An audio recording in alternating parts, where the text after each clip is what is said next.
أعوذ بالله من الشيطان الرجيم پناہ مانگتا ہوں میں اللہ کی شیطان مردود سے۔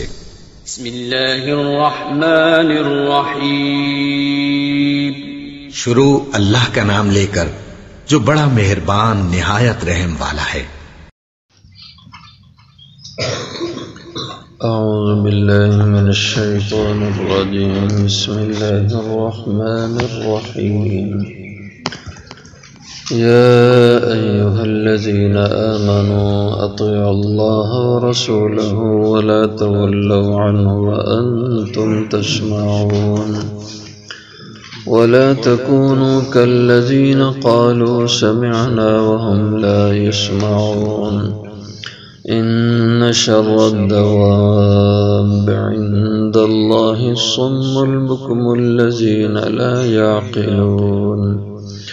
ولو علم الله فيهم خيرا لأسمعهم ولو أسمعهم لتولوا وهم معرضون يا أيها الذين آمنوا إيمان والو أطيعوا الله ورسوله کہنا مانو اللہ اور اس کے رسول کا، ولا تولوا عنہ اور نہ روگردانی کرو اس سے، وانتم تسمعون اور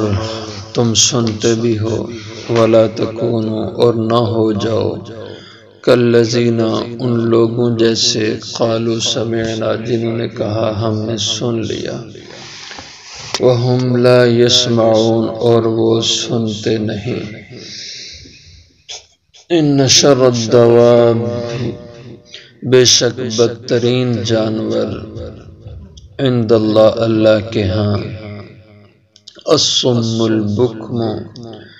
وہ جو بہرے ہیں گونگے ہیں، الذین لا یعقلون وہ جو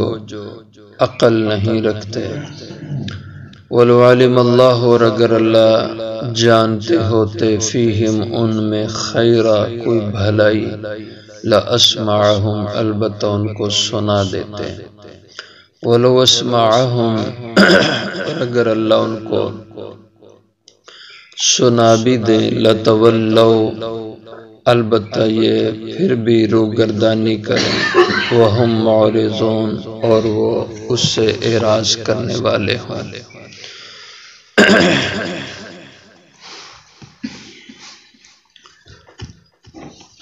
اللہ جل شانہ نے بدر کے ذکر کے ساتھ ہی اللہ اور اس کے رسول کی اطاعت کا ذکر فرمایا کہ دیکھو تم تعداد میں بھی تھوڑے تھے اور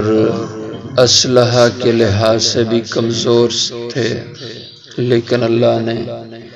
تمہیں اپنے دشمن پر جو 3 گنا تم سے زیادہ تھا، طاقتور تھا، غلبہ دیا، اس وجہ سے کہ تمہارے اندر اللہ اور اس کے رسول کی اطاعت کا جذبہ تھا،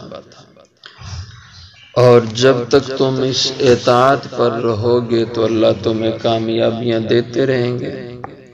اور بعد والی انسانیت کو بھی اللہ نے یہ تعلیم دی، اگر دنیا میں کامیابی چاہتے ہو اور دنیا کے اندر غلبہ چاہتے ہو تو اللہ اور اس کے رسول کی اطاعت میں رہو، اور اس سے روگردانی نہ کرو اور اس سے انحراف نہ کرو، اور اگر تم انحراف کرو گے، اطاعت سے نکل جاؤ گے تو پھر دنیا میں ذلت و رسوائی تمہارا مقدر بن جائے گی۔ یا ایھا الذین آمنوا اے ایمان والو اطیعوا اللہ ورسولہ کہنا مانو اللہ اور اس کے رسول کا، اطاعت کرو اللہ کی اور اس کے رسول کی، ولا تولوا عنہ اور نہ روگردانی کرو، نہ منہ پھیرو، عنہ اس سے۔ ایک اس کا معنی ہے عنہ یہ ضمیر ہو یہ اطیع اللہ کی طرف راجع کہ اللہ اور اس کے رسول کی اطاعت سے منہ نہ پھیرو، اس اطاعت پہ کار بند رہو۔ اور دوسرے اس کے معنی، اس کی تفسیر یہ ہے کہ انہو کی ہو ضمیر یہ راجع ہے جہاد کی طرف، ولا تولوا عنہ، اور نہ منہ پھیرو اس اللہ کے حکم جہاد سے۔ اگر اس جہاد سے تم نے منہ پھیر لیا تو پھر تم ذلیل ہو جاؤ گے۔ وَأَنْتُمْ تَسْمَعُونَ، اور تمہیں اس سے روگردانی اور انحراف نہیں کرنا چاہیے، اس لیے کہ تم سنتے ہو اس کی بابت، اس کی اہمیت کو، اس کی افادیت کو کہ اطاعت کا کیا فائدہ ہے، جہاد فی سبیل اللہ کا کیا فائدہ ہے۔ جب انسان پوری بات سن لے تو پھر اس سے اعراض کا کوئی معنی نہیں بنتا۔ وَلَا تَكُونُوا كَالَّذِينَ قَالُوا سَمِعْنَا وَهُمْ لَا يَسْمَعُونَ، اور نہ ہو جاؤ تم ان لوگوں جیسے قالوا سمعنا، جنہوں نے کہا کہ ہم نے سن لیا، وَهُمْ لَا يَسْمَعُونَ، اور وہ سنتے نہیں ہیں۔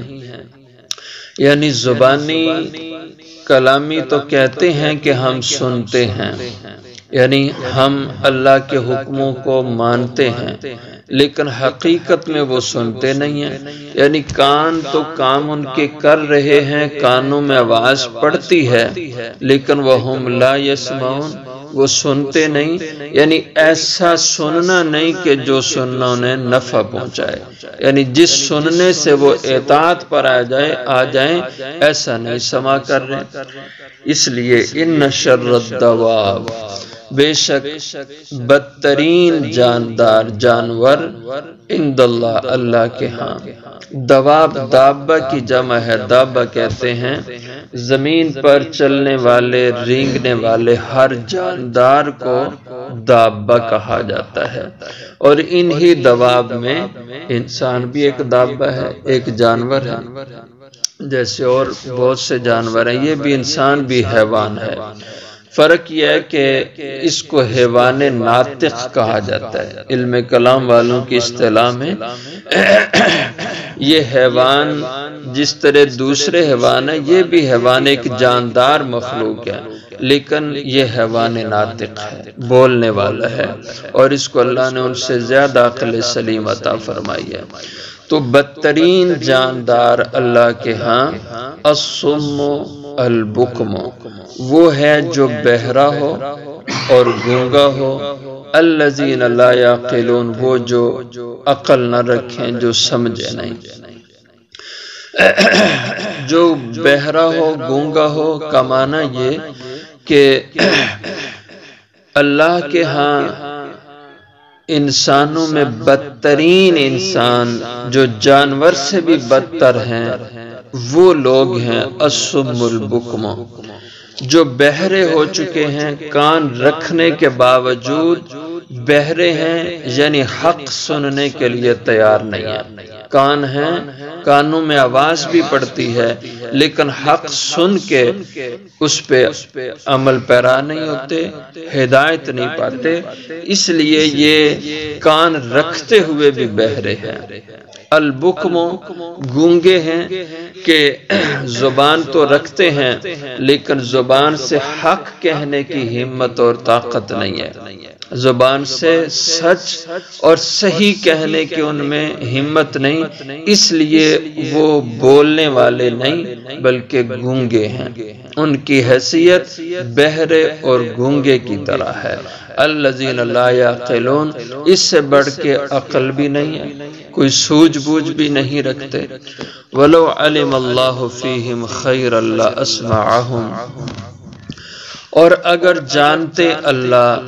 فیہم ان میں خیرہ کوئی بھلائی، لَأَسْمَعَهُمْ، البتہ ان کو سنا دیتے، یعنی اگر ان کے دل میں کوئی چاہت ہدایت کی ہوتی، خیر کے وہ طالب ہوتے، تو ظاہر ہے اللہ کے علم میں سب کچھ، تو اللہ ضرور ان کو ایسا سنواتے جس سے ان کو ہدایت مل جاتی، لیکن چونکہ اللہ جانتے ہیں، اللہ کے علم میں ہے کہ یہ لوگ ان کے دلوں میں کوئی خیر نہیں، کوئی ہدایت کی طلب ہی اپنے دلوں میں نہیں رکھتے، اس لیے اللہ تعالیٰ ان کو جبراً پھر سناتے بھی نہیں ہیں، اور یہ ان کا سننا ایسا نہیں ہے جس سے ان کو ہدایت ملے۔ وَلَوْ أَسْمَعَهُمْ لَتَوَلَّوْا وَهُمْ مُعْرِضُونَ۔ بعض حضرات کہتے ہیں اس سما کا مطلب یہ ہے کہ اگر اللہ ان میں خیر جانتے لا اسمعہم، اللہ ان کو سنا دیتے، ولو اسمعہم، اور اگر اللہ ان کو سنا بھی دے تو یہ سنانے کا کیا مطلب ہے؟ بعض تفاسیر میں یہ لکھا ہے کہ بعض کفار نے حضور صلی اللہ علیہ وسلم سے آ کے یہ کہا کہ ہم آپ کو مان لیتے ہیں، آپ کی بات کو سچ جان لیتے ہیں، آپ کی نبوت کو سچ سمجھ جاتے ہیں، لیکن ایک کام آپ کریں، وہ یہ کہ ہمارے جو جد ہیں قصی، یہ قریش کے اجداد میں سے بڑوں میں سے ایک بڑا نام ہے قصی ابن کلاب۔ تو قصی بڑے دانا، سمجھدار، شریف آدمی تھے، ہمارے بابرکت شخصیت تھی۔ آپ ایسا کریں، قصی کی یہاں قبر ہے، ہمارے مکہ میں موجود ہے، تو آپ قصی کو زندہ کریں اور قصی زندہ ہوں، اور زندہ ہوں تو آپ ان کو اپنا قرآن سنائیں، اور وہ آپ کا قرآن سن کے آپ کو مان لیں، اور پھر ہمیں قصی کہیں کہ تم میری اولاد ہو، اور یہ میری اولاد میں ایک بچہ نوجوان یہ حق پر ہے، سچا نبی ہے، اس لیے تم اس کا کلمہ پڑھ لو، تو ہم آپ کی بات مان لیں گے۔ ہمارے وہ بزرگ ہیں، تو اگر وہ اٹھ کے یہ کہہ دیں، ہمیں بتا دیں، تو ہم آپ کو مان لیں گے۔ تو اس پہ اللہ تعالیٰ نے فرمایا کہ اگر ان میں کوئی ایسی خیر کی توقع ہوتی لَأَسْمَعَهُمْ، اللہ ضرور قصی کو زندہ کرتے